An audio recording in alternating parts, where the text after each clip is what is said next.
Quick question. What's the most important organ for regulating your blood sugar and insulin? If you said your pancreas, you'd be logical. It makes insulin. If you said your liver, it's also a smart answer because it stores and releases glucose. But I'm going to make a case for the most underrated, misunderstood organ in this whole equation, and that is your skeletal muscle.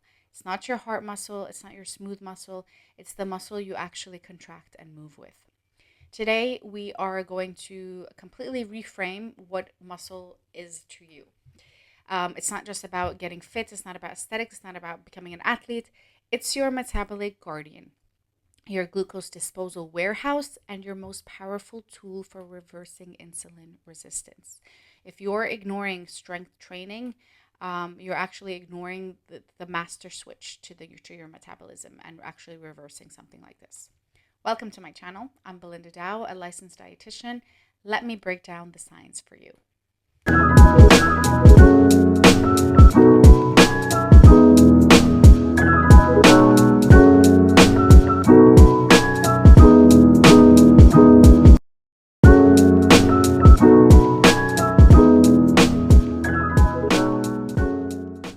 I'm going to talk about how muscles are actually, you need to shift it to see it as muscles are an endocrine organ.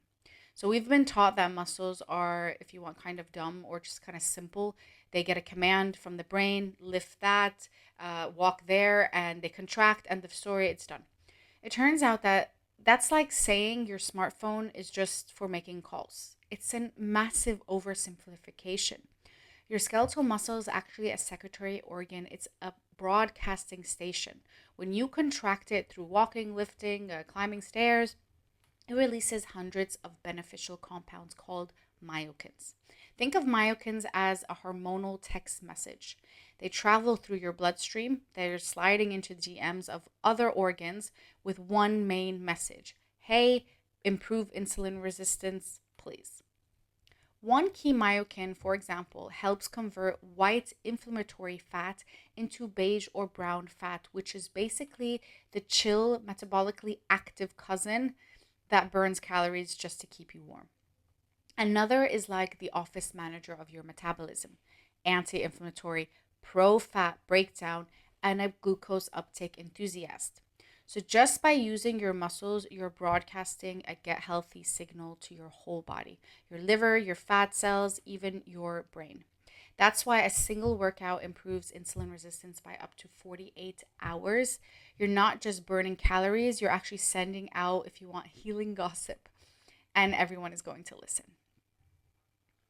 Second, we need to think or talk about the glucose disposal warehouse. This is how you have to think about how glucose, if you want, roams around in the body when you first have a meal.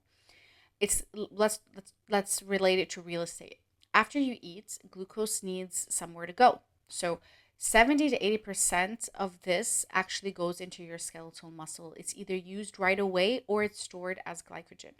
Your muscle, if you want, it becomes like your muscle's snack jar for later. Your muscle mass is literally the size of your glucose disposal warehouse. So more muscle equals bigger, more efficient warehouse. When the glucose delivery truck, let's say this is your meal, shows up, a big warehouse unloads it fast, blood sugar rises gently, and it goes back to normal, no drama, all is fine. When we have low muscle mass, that's a tiny overcrowded warehouse.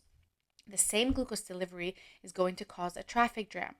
The trucks are going to be backed up into the street. That's the high blood sugar. The foreman, which is your pancreas, freaks out and calls in a swarm of workers, which is your insulin, to shove glucose anywhere they can. And usually this is going to be into fat cells because the muscle warehouse is full.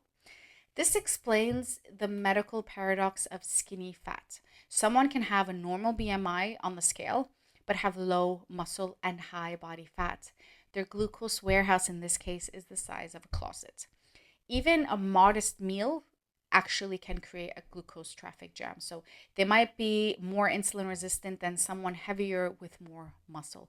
And the scale says, hey, you're fine.